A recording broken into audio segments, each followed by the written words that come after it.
So, I have said a lot of stuff, I think very, very negative, and I think very, very, I fair criticism, I would say, of the Green Party in the past. And people have said, "Oh, well, you must absolutely hate, the Green Party," et cetera, et cetera. But here's the thing. I see a lot of people from the Green Party, shall we say, throwing stones. Um, don't be upset when you get maybe thrown stones back at you. You don't want to live in a glass house, right? Um, I've said before, and we'll get to the criticisms, but I want to at least start this off with a bit, being fair. Is there anything about the Green Party that I like? Like, let's be fair. Before we go into sort of more criticism, because unfortunately I've got more criticism for the Green Party, but I want to at least start.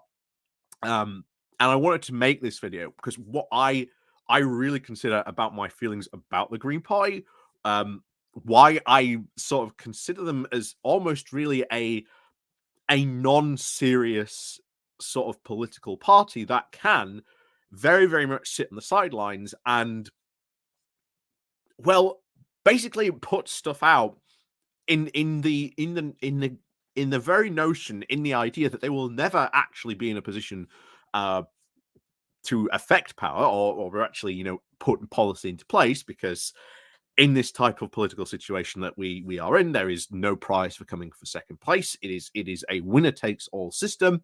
If you want to affect change, you have to be in power. This is part of the big reason why, again, we are pushing heavily for sort of tactical voting. Make sure you completely get the Tories out of power, and of course, as we've said before, the big sort of progressive opportunities that would then lie before us in the next parliament. So, are there anything positive that I like about the Green Party? Well, yes. I do think that their stance on environmental issues, I think, has sort of very, very big and important. I do like sort of the green energy plans. I do like some of those policies. And I do think those policies are probably more than ever what we should really be focusing on. I think the shift to a green economy, to sort of focusing on those types of things and the stuff that could be done along those types of lines.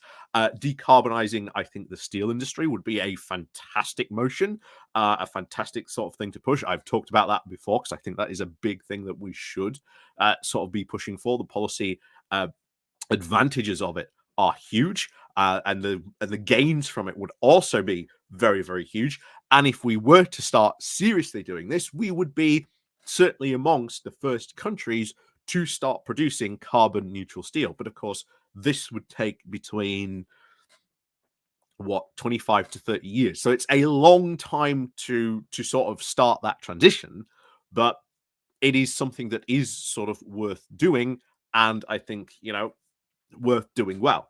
But you've got to have a government that is committed and prepared to spend the money in a long-term fashion. And this is now where I have to say that is all I've got to say good about the Green Party. Oh, actually, no. Caroline Lucas. And I think even then there's different things you can say about Caroline Lucas. I think Caroline Lucas has been sort of a very, very good spokesperson for the Green Party. I think she absolutely is. I think the Green Party ultimately are going to very, very, very, very much suffer for losing Caroline Lucas from front lines of politics. She's been there long enough. She has been sort of a very sort of good and active sort of political figure. I have sort of made the case, and I will keep on making the case that, look, Brighton Pavilion, where her seat was not won because of the Green Party and their policies. It eventually sort of became won because of her. And I would always say that whenever you have a political party, you've got to point to where their heartlands are. Where can you sort of build a system of support? Where can you have that support base to sort of be sort of the bedrock of your party? And that is true for any political party. And try as the Greens have might, they have never ever succeeded in turning any of the other seats around them green.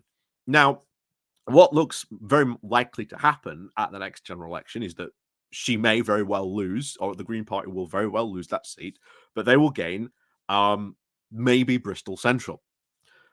It's going to be the exact same situation by the looks of it. Once again, a Green Party candidate surrounded by a sea of none other Green Party candidates.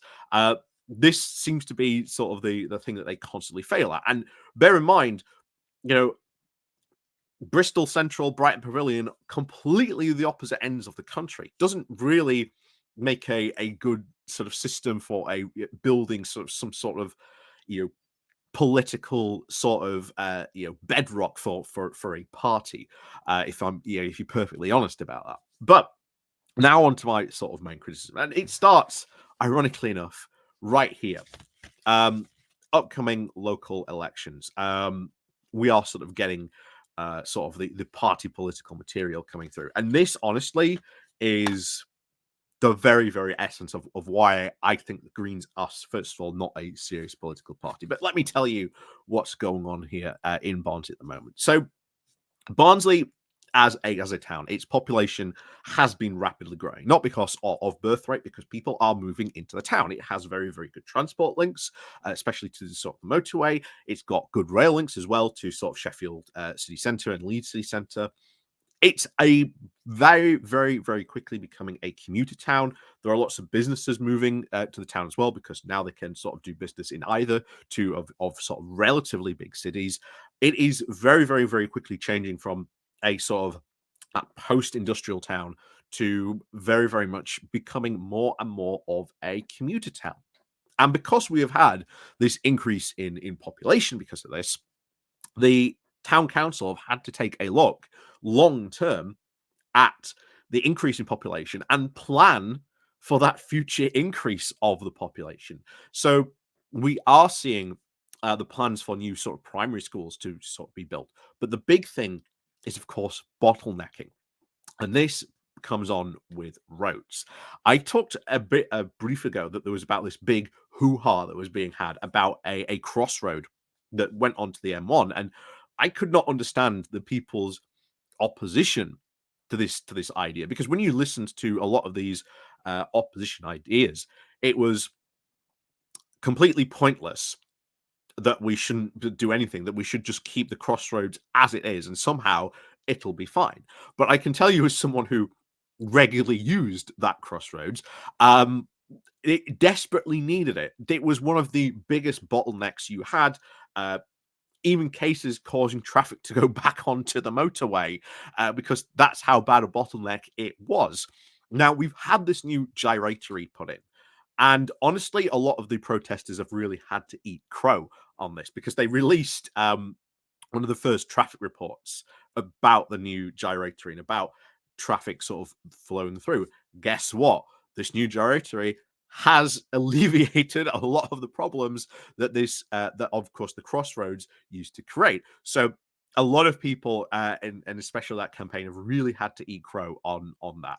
So now, of course, we've got these new plans, what were called motorway unification plans.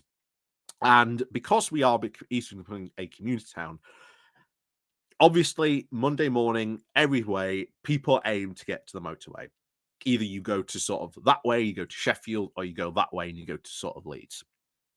And you can see this, the bottlenecks this causes. So it is become increasingly clear that we need more and more pathways to get to this place. And the council has seen, well, actually, we've got a lot of this land that still isn't, being used. It's all, brownfield sort of development sites. Some of it is farmland. Well, not sort of proper farmland. It was sort of more cattle grazing sort of farm. So it wasn't, good growing land. That's something that should be at least stipulated, because we will get someone who says, "Oh, you don't understand, they've built on farmland." Now, this wasn't sort of good growing land. So these sort of new things are being built, and they're already being built. They've already gone through all the planning. They've had all the consultations being done, everything on it being done to sort of build these new sort of bypasses, but not just bypasses, but build brand new industrial estates. Recognizing, of course, the opportunity that this now sort of presents part of the very sort of long-term plan that the council has for for Barnsley. But of course, along come uh, you know the Green Party, um, now saying that we need to hang on, that it's time now for them to have a local planning review. Um, Here's the thing: a local planning review is pointless. It would be a complete waste of time. You are asking the council to go right back to square one because, and I quote, things have changed. What things have changed? Are you talking about the pandemic? Are you talking about more people working from home? Because remember, this is the exact same excuse that people used for the justification in the Green Party for not backing HS2. That, oh, can't you see commuter traffic on trains has drastically fallen? People aren't using the trains anymore. Thus, we do not need to expand the rail network or build HS2. Um, Honestly, when it comes to sort of actual infrastructure, especially like this is where I give the most heaviest criticisms against Green. This is why I do not consider them to be an actual um, legitimate almost party, because they talk about these problems sometimes very often that are caused by the problems of bottlenecking, the lack of sort of transportation, the lack of capacity that these there's on the rail network, not only on the rail network but on the road network as well. And their immediate solution to this is, well, we can't expand road networks because that's not in our environmental favor. And this is where, once again, I think they stick too much to their environmentalist campaign roots. Um, that we can't have HS2 because, again, environmental reasons. Um, and instead, very often their plans of, oh, let's just get more buses. Let's just get more buses. Let's get more people onto the public transport network. And then they don't support an expansion of these public transport networks. This is once again where I would say sort of where I do not consider them a legitimate party. And I know there are going to be people that disagree with me. These new MU plans are going to be good. They are going to sort of bring a lot new sort of bypasses, which is going to sort of alleviate traffic. It's going to lead to less bottlenecking, shall we say, on the road network in around Barnsley. It's also going to provide, again, more opportunity for more businesses to sort of set up in sort of the Barnsley area. We've seen this over in Birdwell. The advantage of that area being sort of built up, being changed, improving sort of the flow of traffic around there, having um, a bypass to help so that people don't have to sort of go through Birdwell. It's sort of again alleviated a lot of the traffic in and around there. Again, this is sort of it. And now, oh, you don't understand. I want to go in. I want to call a planning review. Planning review for what? What exactly? And if this guy does come, around, this is what I want to ask, very very clearly, about why and what exactly he is looking for this planning review. What exactly has quote changed in and around the town? Because I'll tell you this now. I challenged um, a Green Party candidate not too long ago about this. Well, actually, I challenged him before the whole HS2 stuff kicked off, and I said, "Hey, no, this is why we need sort of HS2." He didn't come around again, surprisingly enough.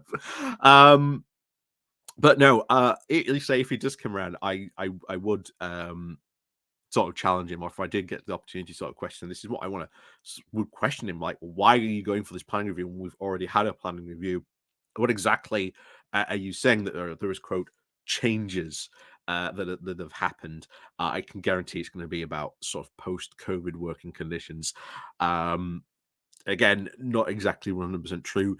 While people sort of did obviously go to work from home during the pandemic, not everyone has uh, returned to sort of or permanently, shall we say, kept working at home.